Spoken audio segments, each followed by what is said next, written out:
Hi മക്കളെ, ഇന്നത്തെ വ്ളോഗിലേക്ക് എല്ലാവർക്കും സ്വാഗതം. ഇന്ന് സൺഡേ ആണ്. അപ്പോൾ നമ്മൾ പുറത്തു പോകാനായിട്ട് നിൽക്കുകയാണ്. ഇന്നത്തെ ദിവസത്തിൻ്റെ പ്രത്യേകത ചേട്ടനില്ലാത്ത ഒരു സൺഡേ വ്ളോഗാണ് കേട്ടോ. അപ്പോൾ ചേട്ടൻ നമ്മുടെ ഒരു ബിസിനസ് ആവശ്യത്തിനായിട്ട് കോഴിക്കോട് പോയേക്കാണ്. അപ്പോൾ നമ്മൾ ഇന്ന് പോകുന്നത് ചേച്ചിക്കും ഫാമിലിക്കും ഒപ്പമാണ്. അപ്പോൾ അവർ വരാനായിട്ട് നമ്മളിങ്ങനെ വെയിറ്റ് ചെയ്ത് നിൽക്കുകയാണ്. എവിടെയാണ് പോകുന്നതെന്ന് തീരുമാനിച്ചിട്ടില്ല. അവർ വന്നിട്ട് നമുക്ക് തീരുമാനിക്കാം. അപ്പോൾ നമുക്ക് പോവാം. എല്ലാവരും വായ ടീച്ചറമ്മയ്ക്കൊപ്പം അവരെത്തിയിട്ടുണ്ട്. നമുക്ക് വണ്ടിയിലേക്ക് കയറാം. അപ്പോൾ നമ്മൾ കാറിലേക്ക് കയറി വർക്കലയോട്ട് പോവാം എന്ന് വിചാരിക്കുന്നു. കണ്ണമോൻ ഒരു മത്സരത്തിന് പോയിട്ടുണ്ടായിരുന്നു ഇവിടെ വർക്കല MGM സ്കൂളിൽ. അപ്പോൾ അവന് വർക്കല ഒരു ട്രാഫിക്കിൽ പെട്ട് നിൽക്കുകയാണ്. അപ്പോൾ ഞങ്ങൾ പറഞ്ഞു, നീ അവിടെ നിൽക്കുക, ഞങ്ങൾ അങ്ങോട്ട് വന്നിട്ട് നിന്നെ കൂട്ടാമെന്ന് പറഞ്ഞു. അപ്പം അവനിപ്പം വരും. അപ്പോൾ നമുക്ക് ഇന്ന് വർക്കല ബീച്ചിലേക്കാണ് നമ്മൾ പോകുന്നത്. ഇങ്ങോട്ടവിടെ പോകുന്നത് പെട്രോൾ പമ്പിൽ പോയി ആണോ? എണ്ണ അടിക്കണോ? ഓക്കെ, അപ്പോൾ നമുക്ക് എണ്ണ അടിച്ചിട്ട് പോവാം. കണ്ണമ്മ വിളിച്ചിട്ടുണ്ടായിരുന്നു. അപ്പോൾ അവനോട് നടയറ ഒരു ഷോപ്പിൻ്റെ അടുത്തേക്ക് അവൻ്റെ ബുള്ളറ്റ് കയറ്റി വെച്ചിട്ട് നമ്മളോടൊപ്പം കാറി വരാൻ പറഞ്ഞു. അപ്പോൾ അവനും ഇനി നമുക്കൊപ്പം ജോയിൻ ചെയ്യും.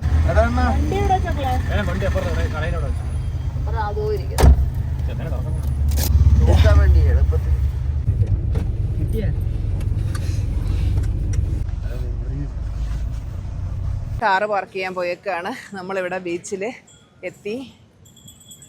ബീച്ച് കണ്ടോ? എന്നൊരു പ്രത്യേക ഭംഗിയാണല്ലേ. നല്ല മഴക്കോളൊക്കെ ഉണ്ട്. ബീച്ചിലേക്ക് എത്തുമ്പോൾ തൊട്ട് ഇവിടെ തന്നെ ഒരു വലിയ ഹോട്ടൽ കാണാൻ പറ്റും കണ്ടോ. പിന്നെ ഇവിടെ ഈ സൈഡിൽ നമുക്ക് കുറേ കടകളൊക്കെ ഉണ്ട്. ഐസ്ക്രീമും അതുപോലെ പിന്നെ ഫ്രഷ് ജ്യൂസും ഷേക്കും ഒക്കെ കിട്ടുന്ന കടകൾ. അപ്പോൾ നമുക്ക് കപ്പലണ്ടി മേടിക്കാം. വായോ. ഇന്ന് കപ്പലണ്ടി വിൽക്കുന്ന ആൾ വന്നിട്ടില്ല എന്നാണ് തോന്നുന്നത്. കാണുന്നില്ലല്ലോ. നമ്മൾ ബീച്ചിലേക്ക് ഇറങ്ങി ചെല്ലുമ്പോൾ അതേ കുതിരസവാരി നടത്തുന്നവരെ കാണാം. അവിടെ ഒത്തിരി കളർ ലൈറ്റുകൾ കണ്ടോ. നോർത്ത് ഇന്ത്യൻസ് വിൽക്കാനായിട്ട് കൊണ്ടുവച്ചേക്കുന്നതാണ്. ഇണയുന്ന ലൈറ്റ് കണ്ടോ, നല്ല രസമുണ്ടല്ലേ. ബീച്ചിൻ്റെ ഒരു പ്രത്യേകതയാണ് ബലിതർപ്പണം. ഇവിടെ ഇങ്ങനെ ബലിതർപ്പണത്തിന് ഇങ്ങനെ മണൽ കൂട്ടിയിട്ടേക്കുന്നുണ്ടോ. ഇവിടെ ഇങ്ങനെ പല ഭാഗത്തും നമുക്ക് കാണാൻ പറ്റും. ഇവിടെ ബലിതർപ്പണം നടത്തുന്ന സ്ഥലങ്ങളാണ്. രാമേശ്വരത്തൊക്കെ നടത്തത്തില്ലേ, അതുപോലെ. ബലിതർപ്പണം കഴിഞ്ഞിട്ട് പോയേക്കുന്നതിൻ്റെ പൂവൊക്കെ നമുക്ക് കാണാം. ബീച്ചിൽ കളിക്കാനുള്ള ഇത് കണ്ടോ, ചെറിയ ബക്കറ്റും കാര്യങ്ങളൊക്കെ ഇവിടെ നിരത്തി വെച്ചിട്ടുണ്ട്. നല്ലൊരു വൈബുണ്ട് കേട്ടോ ഇവിടെ. സന്ധ്യക്കൊക്കെ ബീച്ചിൽ വന്ന് ഇങ്ങനെ കുറേ സമയം ഇരിക്കുമ്പോൾ മനസ്സിന് കിട്ടുന്നൊരു സന്തോഷമുണ്ട്, നമുക്ക് പറഞ്ഞറിയിക്കാൻ പറ്റില്ല. അടിപൊളിയാണ് കേട്ടോ. ഇറങ്ങാതിരിക്കാനായിട്ട് ഇവിടെയൊക്കെ റോപ്പ് കെട്ടി വെച്ചിട്ടുണ്ട് കേട്ടോ. ശരിക്കും പറഞ്ഞാൽ ഒരു വല്ലാത്ത മേഘങ്ങളൊക്കെ അല്ലേ, മേഘങ്ങളൊക്കെ ഒരു വല്ലാത്ത രീതിയിലാണ് കാണുന്നത്. അപ്പോൾ നമുക്കൊന്ന് ബീച്ചിലേക്ക് ഇറങ്ങണ്ട, കരയ്ക്കൊന്ന് കണ്ടാൽ മതി. രൗദ്രഭാവമാണ് കേട്ടോ. അത് കണ്ടിട്ടൊരു വല്ലായ്മ ഫീൽ ചെയ്യുന്നുണ്ട്. അപ്പോൾ നമ്മൾ കുറച്ച് പുറകോട്ട് മാറിയിരിക്കാമെന്ന് വിചാരിക്കുന്നുണ്ട്. പ്ലാസ്റ്റിക് കുപ്പികൾ കൊണ്ടൊരു ഡോൾഫിൻ്റെ രൂപം ഉണ്ടാക്കി വെച്ചേക്കുന്നുണ്ടോ. ജപ്പാനിലോ എവിടേക്കോ സുനാമിയുടെ ഒരു ഭീഷണിയുണ്ട് എന്നുള്ളത് അറിഞ്ഞതുകൊണ്ട് തന്നെ നമുക്ക് കൂടുതൽ സമയം അവിടെ ഇരിക്കാൻ തോന്നിയില്ല കേട്ടോ. കടൽ കണ്ടിട്ടും എന്നും കാണുന്ന പോലെയുള്ള ഒരു ഭംഗിയല്ല, കുറച്ചൊരു റഫാണ് സീ. അങ്ങനെ പിന്നെ ഞങ്ങൾ അവിടുന്ന് നേരെ ഇറങ്ങിയിട്ട് ഞാൻ പറയാറില്ലേ എപ്പോഴും വർക്കല ചിമ്മിനി എന്ന് പറഞ്ഞിട്ടൊരു റെസ്റ്റോറൻറ്റ് ഉണ്ടെന്ന്, എപ്പോഴെങ്കിലും പോകുമ്പോൾ ഞാൻ വീഡിയോ ഇടാമെന്ന് പറഞ്ഞിട്ടില്ലേ, ഇതാണ് കേട്ടോ. അവിടുത്തെ പ്രത്യേകത എന്ന് പറഞ്ഞാൽ അവിടെ മൊത്തം ചെടികളാണ്. വണ്ടി പാർക്ക് ചെയ്യുകയാണ്. വണ്ടി പാർക്ക് ചെയ്തിട്ട് നമുക്ക് അകത്തേക്ക് കയറാം. രാത്രിയിൽ അതിൻ്റെ ഭംഗി പൂർണ്ണമായിട്ട് കിട്ടുമെന്ന് വെച്ചാൽ ഇല്ല, പറ്റുന്നിടത്തോളം ഞാൻ കാണിച്ചു തരാം കേട്ടോ. മൊത്തം ചെടികളാണ് ഇവിടുത്തെ ഏറ്റവും വലിയ വൈബ് എന്ന് പറയുന്നത്. അപ്പോൾ നമ്മളിങ്ങനെ അകത്തേക്ക് കയറി ചെല്ലുമ്പോൾ റൈറ്റ് സൈഡിലും ലെഫ്റ്റ് സൈഡിലും ചെറിയ കുളങ്ങളുണ്ട് കണ്ടോ. ഇതിനകത്ത് നിറച്ച് മീനുണ്ടായിരുന്നു, ഇപ്പം മീൻ അധികം കാണുന്നില്ല. പിന്നെ അതുപോലെ മൊത്തത്തിലൊരു ആംബിയൻസ് ആണ് കേട്ടോ. ഇതൊരു ഓല, അതായത് മുകളിൽ ഓടും അകത്ത് ഓലയുമാണ് പിന്നെ ഇതിൻ്റെ റൂഫ് വരുന്നത്. ഭയങ്കര രസമാണ്. പ്രത്യേകിച്ചെന്ന് വെച്ച് കഴിഞ്ഞാൽ നമുക്കൊരു നല്ല ഒരു പ്രത്യേക ഒരു എന്താ പറയുക, പ്രകൃതിയോടിണങ്ങിയുള്ള ഒരു റെസ്റ്റോറൻ്റ് എന്ന് പറയത്തില്ലേ. അപ്പോൾ അങ്ങനെ ഇരുന്ന് ഭക്ഷണം കഴിക്കുമ്പോൾ കിട്ടുന്ന ഒരു വൈബ് വേറൊരു ലെവൽ ഓഫ് വൈബാണ് കേട്ടോ. അത് മാത്രമല്ല ഇവിടുത്തെ ഫുഡ് എക്സലൻ്റ് ആണ്. നമ്മൾ സ്ഥിരമായിട്ട് വർക്കല വരുമ്പോൾ ഇവിടെ നിന്നാണ് നമ്മൾ ഫുഡ് ഓർഡർ ചെയ്യുന്നത്. അങ്ങനെ മെനു എത്തി. മെനുവിൽ ഒത്തിരി കാര്യങ്ങളുണ്ടായിരുന്നു. അപ്പോൾ ഓരോരുത്തരോട് ഞാൻ ചോദിച്ചു എന്താണ് വേണ്ടതെന്നുള്ളത്. അങ്ങനെ പിന്നെ ഓരോരുത്തരും അവരവരുടെ ഇഷ്ടത്തിനുള്ള ഫുഡ് ഓർഡർ ചെയ്തു. അങ്ങനെ ഫുഡൊക്കെ ഓർഡർ ചെയ്തിട്ട് ഞങ്ങളിങ്ങനെ വെയിറ്റ് ചെയ്തിരിക്കുകയാണ്. ആ സമയത്ത് നമ്മൾ ഓരോ കാര്യങ്ങളൊക്കെ ഇങ്ങനെ ഡിസ്കസ് ചെയ്തുകൊണ്ടിരിക്കുകയാണ്. ഇന്ന് വലിയ തിരക്കില്ല. അല്ലെങ്കിൽ ഈ ഫോറിനേഴ്സൊക്കെ ഒരുപാട് പേര് വരും കേട്ടോ. ഫോറിനേഴ്സൊക്കെ ഇവിടെ വന്നിട്ട് നമ്മുടെ ഫുഡാണ് അത്ര ഓർഡർ ചെയ്യാറുള്ളത്. അവർക്ക് വലിയ ഇഷ്ടമാണ് നമ്മുടെ സ്പൈസി ഫുഡ്. എല്ലാ ഫോറിനേഴ്സിനും ഇഷ്ടമാണോ എന്ന് വെച്ചാൽ അറിയില്ല, ഇഷ്ടപ്പെടുന്നവരുണ്ട്. നമ്മുടെ കേരള ഫുഡിൻ്റെ സ്പെഷ്യാലിറ്റി തന്നെ അതാണല്ലോ. നമ്മൾ UK പോയപ്പോഴത്തേക്ക് അവിടുത്തെ ഫുഡ് ശരിക്കും പറഞ്ഞാൽ നമുക്ക് അങ്ങോട്ട് അത്രയ്ക്ക് അങ്ങോട്ട് ഇഷ്ടമാവില്ല. കാര്യം നമ്മൾ ഉപയോഗിക്കുന്ന പോലുള്ള അത്രയും മസാലകളൊന്നും അവർ ഉപയോഗിക്കില്ലല്ലോ. ഇത് BDF ആണ് കേട്ടോ, ബീഫ് ഡ്രൈ ഫ്രൈ. പിന്നെ അതാണ് ആദ്യത്തെ. അപ്പം ഞങ്ങൾ ജസ്റ്റ് അത് കഴിച്ചു തുടങ്ങിയപ്പോഴത്തേക്ക് പിന്നെ ചേച്ചി അപ്പം ഓർഡർ ചെയ്തിട്ടുണ്ടായിരുന്നു. ഞാൻ വീറ്റ് പൊറോട്ടയാണ്. കാര്യം എൻ്റെ ജിമ്മിലെ ട്രെയിനർ പറഞ്ഞിട്ടുണ്ടായിരുന്നു കുറച്ച് ഹെൽത്തി ഓപ്ഷൻസ് തിരഞ്ഞെടുക്കാവൂ എന്നുള്ളത്. കാര്യം ബോഡി നമ്മൾ അത്രയും വർക്കൗട്ട് ചെയ്യുമ്പം പിന്നെ ഫുഡും മെയിൻറ്റെയിൻ ചെയ്തില്ല എന്നുണ്ടെങ്കിൽ അതിനനുസരിച്ച് പിന്നെ ബോഡി ചേർക്കുമല്ലോ. അപ്പോൾ ഇത്തിരി കുറച്ച് വെയിറ്റൊക്കെ എൻ്റെ കുറഞ്ഞിട്ടുണ്ട്. പിന്നെ നമ്മൾ ബട്ടർ ചിക്കനും ഓർഡർ ചെയ്തിട്ടുണ്ടായിരുന്നു. പിന്നെ തന്തൂരി, പിന്നെ ചേട്ടൻ ഓർഡർ ചെയ്ത് ഇതാണ് നാനാണ് കേട്ടോ. അങ്ങനെ നമ്മുടെ ഫുഡൊക്കെ എത്തി. എൻ്റെ വീറ്റ് പൊറോട്ട ശരിക്കും പറഞ്ഞാൽ ശോകമായിരുന്നു. വേറെ ഒന്നും കൊണ്ടല്ല, വീറ്റ് പൊറോട്ട അങ്ങനെ ഇരിക്കത്തുള്ളൂ. ഇപ്പോൾ നമ്മൾ എവിടെ നിന്ന് മേടിച്ചാലും നമ്മൾ മൈദ പൊറോട്ട കഴിക്കുന്നൊരു ടേസ്റ്റ് ഒന്നും ഉണ്ടാവത്തില്ല, അത് സത്യമാണ്. പിന്നെ അങ്ങനെ ഞങ്ങൾ ഫുഡൊക്കെ എൻജോയ് ചെയ്ത് കഴിച്ചു. ഇനി നമ്മൾ വേറെങ്ങും പോകുന്നില്ല, വീട്ടിലേക്ക് പോവാണ് കേട്ടോ. Good morning. ഓക്കെ, നമ്മള് ജിമ്മിലൊക്കെ പോയിട്ട് വന്നു. ഇന്ന് ചൊവ്വാഴ്ചയാണ് അല്ലേ? ഇന്ന് ചൊവ്വാഴ്ചയാണ്. സൺഡേ നമ്മൾ ചേട്ടനില്ലാത്തൊരു വ്ളോഗൊക്കെ ഷൂട്ട് ചെയ്തു. പിന്നെ നമ്മൾ രാത്രിയൊക്കെ ആയപ്പോഴത്തേക്ക് പിന്നെ ഇരുട്ടത്തൊക്കെ ഷൂട്ട് ചെയ്യാൻ പാടല്ലേ. പിന്നെ ഇന്നലെ കുറച്ച് തിരക്കും കാര്യങ്ങളൊക്കെ ആയിപ്പോൾ ഇന്നലെ ഷൂട്ടിംഗ് നടന്നില്ല. അപ്പോൾ പിന്നെ രാവിലെ അമലുവിന് സ്കൂളിൽ പോകണമായിരുന്നു. അമലു സ്കൂളിൽ പോയി. അമലു ഞാൻ പഠിപ്പിച്ചിരുന്ന സ്കൂളിൽ തന്നെയാണ് പഠിക്കുന്നത്. പിന്നെ കണ്ണൻ ഇന്ന് പോകണ്ട, അവൻ രാവിലെ ജിമ്മിൽ പോയേക്കാണ്. ഞങ്ങൾ പോയിട്ട് വന്നതിന് ശേഷം ഇപ്പോൾ അവൻ ജിമ്മിൽ പോയി. പിന്നെ ഒരുപാട് ജേണലിൻ്റെ ഓർഡർ വന്നിട്ടുണ്ടായിരുന്നു.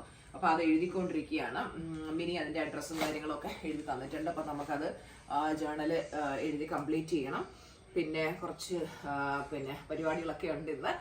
അപ്പോൾ എല്ലാവരും നല്ല ഹാപ്പി ആയിട്ടിരിക്കട്ടെ, എപ്പോഴും നല്ല എനർജറ്റിക് ആയിട്ടിരിക്കും. അപ്പം ജേണൽ എഴുതുന്നത് നമ്മുടെ ജലജ ചേച്ചിയുടെ പുത്തേറ്റ് ട്രാവൽ ബ്ലോഗ്സിൻ്റെ വീഡിയോയും കണ്ടുകൊണ്ടിരിക്കുകയാണ്. വലിയ ഇഷ്ടമാണ് കേട്ടോ ജലജേച്ചി ഫാമിലി. ഇപ്പോൾ ഒരു ട്രിപ്പൊക്കെ കഴിഞ്ഞ് വന്നിട്ടുണ്ടല്ലോ, അപ്പോൾ അതൊക്കെ ഇങ്ങനെ കണ്ടുകൊണ്ട് ഇരിക്കുകയാണ്. അപ്പോൾ എപ്പോഴാണെങ്കിലും നല്ല ചില്ലായിട്ടിരിക്കുക, എല്ലാം എനർജറ്റിക് ആയിട്ടിരിക്കുക. എനിക്ക് എല്ലാവരോടും പറയാനുള്ളത്, നമ്മുടെ ലൈഫിലെ ഓരോ മൊമെന്റിനെയും സെലിബ്രേറ്റ് ചെയ്യുക മക്കളെ, ആഘോഷമാക്കി തീർക്കുക. ഈ ഇടയ്ക്ക് ഞാൻ എൻ്റെ ചേട്ടൻ്റെ വീട്ടിൽ നിന്നപ്പോൾ ചേട്ടൻ ചോദിച്ചു, എനിക്ക് എപ്പോൾ ചെന്നാലും അണ്ണൻ ഡയറി തരും കേട്ടോ. ആ ഡയറിയിലായിരുന്നു ഞാൻ എൻ്റെ ഗ്രാറ്റിറ്റ്യൂഡും അതും എല്ലാ അഫർമേഷനും ഒക്കെ എഴുതുന്നതൊക്കെ. അപ്പോൾ അണ്ണൻ ചോദിച്ചു, എനിക്കിപ്പോൾ ഡയറി വേണ്ട, നീ എന്താ ഇപ്പോൾ എന്നോട് ഡയറി ചോദിക്കാത്തത്? ഞാൻ പറയും, ഇപ്പോൾ സ്വന്തമായിട്ട് ഡയറി ഉണ്ടാക്കുന്ന മുതലാളിയാണല്ലോ ഞാൻ. അപ്പോൾ പറഞ്ഞപ്പോൾ ശരിയാണല്ലോ, സ്വന്തമായിട്ട് ഇപ്പം നീ ജേണലൊക്കെ നിനക്ക് ഇപ്പൊ സ്വന്തമായിട്ടുണ്ടല്ലോ എന്ന് പറഞ്ഞു. ഓക്കെ, അപ്പൊ നമുക്ക് ഒരുപാട് കാര്യങ്ങളുണ്ട്, നമുക്ക് വഴി ഓരോന്നോരോന്നായിട്ട് പറയാം. ഇവിടെ പോവാ ഒരുങ്ങിയിരിക്കുന്നേ എന്താണ് ചേട്ടാ? മസ്റ്ററിങ്. അക്ഷയ പോവാണ്. അക്ഷയയിലെ മസ്റ്ററിങ് ഉണ്ട്. അതായത് തമ്പൊക്കെ പതിപ്പിക്കണം. എല്ലാ വർഷവും റിന്യൂ ചെയ്യേണ്ടതുണ്ട് കേട്ടോ. ലൈഫ് സർട്ടിഫിക്കറ്റ് പറയത്തില്ലേ, ആള് ജീവിച്ചിരിപ്പുണ്ട്, ഞാൻ തന്നെയാണ് പെൻഷൻ മേടിക്കുന്നത് എന്നുള്ള ഉറപ്പാക്കണം. ഓക്കെ ഓക്കെ, പോയിട്ട് റെഡി ആയിട്ടിരിക്കും. അപ്പോഴേക്കും നമ്മുടെ കുട്ടിപ്പട്ടാളം എത്തിയിട്ടുണ്ടായിരുന്നു. പിന്നെ അവരുടെ കൂടെ ഫുട്ബോൾ കളിയായി. രസമല്ലേ? ഞാൻ പറഞ്ഞു പിള്ളേരോട്, മക്കളെ വാടാ നമുക്ക് ഫുട്ബോൾ കളിക്കാടാ. കാര്യം പിള്ളേരുടെ കൂടെ കളിക്കുമ്പോഴാണ് നമ്മൾ ഏറ്റവും ഹൈ എനർജിയിലേക്ക് എത്തുന്നത്. സെറ്റിയിൽ ചടഞ്ഞുകൂടി കിടന്നുകൊണ്ടാണ് കേട്ടോ എനിക്കൊരു വളവ്. കുറച്ച് കഴിഞ്ഞ് നേരെ നിൽക്കുമ്പോൾ അതങ്ങ് നേരെ ആയിക്കോളും. നിങ്ങൾ വിചാരിക്കും വളഞ്ഞിരിക്കുന്നത് അല്ലേ? പിന്നീട് ഞാൻ പറഞ്ഞു, വാ നമുക്ക് ക്രിക്കറ്റ് കളിക്കാം.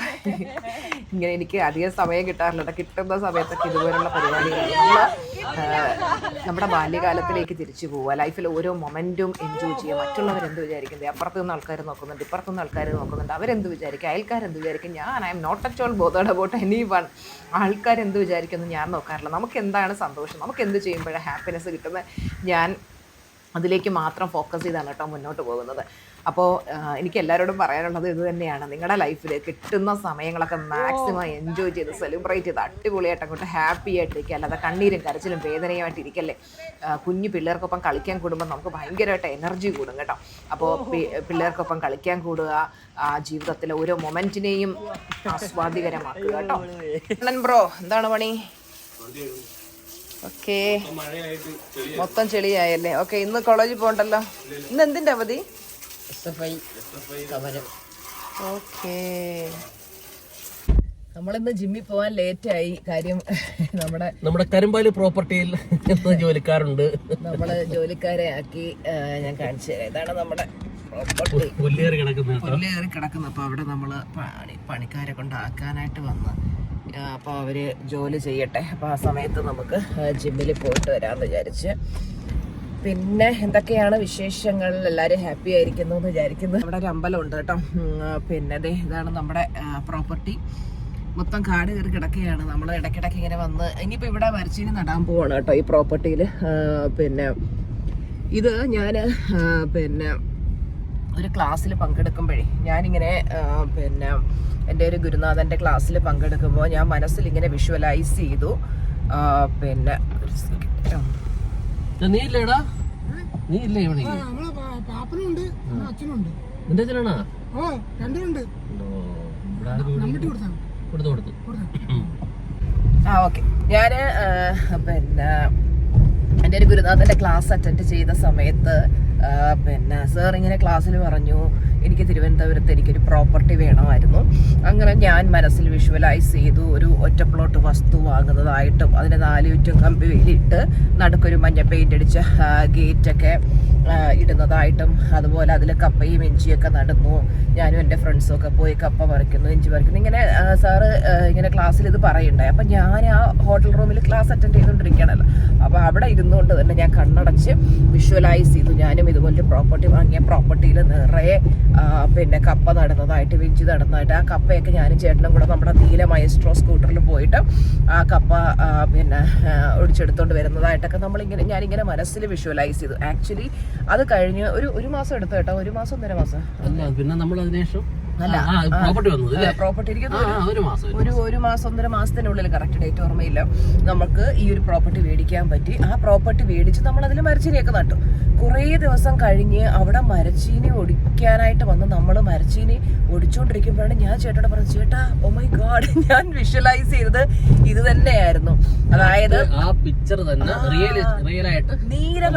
നീല മൈസ്ട്രോ സ്കൂട്ടറിൽ വരും. സാറിന് നമ്മൾ കാറിലാണ് ഇവിടെ വരുന്നത്. അപ്പൊ ആ സർവീസിനോടത്തേക്ക് വരുന്നത്. അപ്പൊ ആ സമയത്ത് നമ്മള് നീല മൈസ്ട്രോയിൽ വന്നു കപ്പ ഒടിച്ചെടുത്തോണ്ട് പോയി. ശരിക്കും നമ്മൾ വിഷ്വലൈസേഷൻ ചെയ്താൽ അത് അതുപോലെ സംഭവിക്കുമെന്നുള്ളതാണ് കേട്ടോ. ഓക്കെ. അപ്പൊ എനിക്ക് എല്ലാവരോടും പറയാനുള്ളത് വിഷ്വലൈസേഷൻ ചെയ്യുക, ഹാപ്പി ആയിരിക്കുക. ഈ നെഗറ്റീവ് പറയുന്ന ആളുകൾ ഒരുപാടുണ്ട്. നെഗറ്റീവായിട്ടുള്ള ആളുകൾ, അവരെ നമ്മൾ നന്നാക്കി എടുക്കാൻ പോകുന്നതിന് വരെ നമ്മൾ നമ്മളിലോട്ട് ഫോക്കസ്. ഈ നെഗറ്റീവ് ആൾക്കാർ നമ്മളെ കുറ്റം പറയും, നമ്മളെ കളിയാക്കും, പുറകിന്ന് നമ്മൾ തിരിയുമ്പോൾ നമ്മളെപ്പറ്റി മോശം പറഞ്ഞുകൊണ്ടിരിക്കും. ഇതൊക്കെ ഈ ലോകത്ത് നടക്കും. നമ്മൾ അതിലോട്ടൊക്കെ ഫോക്കസ് കൊടുത്ത് നമ്മുടെ മനസ്സിനെ വിഷമിപ്പിക്കാൻ നോക്കിക്കഴിഞ്ഞാൽ നമുക്ക് മുന്നോട്ട് പോകാൻ പറ്റത്തില്ല. അപ്പം നിങ്ങൾ ഇങ്ങനെയുള്ള ആളുകളിൽ നിന്നൊക്കെ ഒഴിവായി നിന്ന് ഇവരിലേക്കൊന്നും ശ്രദ്ധ പോലും കൊടുക്കരുത്. നമ്മുടെ ശ്രദ്ധ മുഴുവൻ നമുക്ക് ജീവിതത്തിൽ നേടാനുള്ള കാര്യങ്ങളെ കുറിച്ചായിരിക്കണം. എപ്പോഴും നിങ്ങൾ ലക്ഷ്യങ്ങളിലേക്ക് ഫോക്കസ് ചെയ്ത് പോകുക. ആവശ്യമില്ലാത്ത കാര്യങ്ങളോടൊക്കെ പോയി പണി നോക്കാനുണ്ട്, അതിലേക്കൊന്നും ശ്രദ്ധ കൊടുക്കരുത് കേട്ടോ. എപ്പോഴും നല്ല ചില്ലായിരിക്കുക, ഹാപ്പി ആയിരിക്കുക, എനർജറ്റിക് ആയിരിക്കുക, ലൈഫ് സെലിബ്രേറ്റ് ചെയ്യുക. നമ്മളെ ജിമ്മിലെത്തി. ചേട്ടൻ്റെ കാറ് പാർക്ക് ചെയ്തിട്ട് നമ്മുടെ ജിമ്മിൽ വേണ്ടത് ടവലും ഒക്കെ എടുക്കാനായിട്ട് പോയിട്ടുണ്ട്. നമ്മൾ ലേറ്റായി സാറേ. ആയി. അപ്പോൾ നമുക്ക് അടുത്ത വ്ളോഗിൽ കാണാം. Bye bye.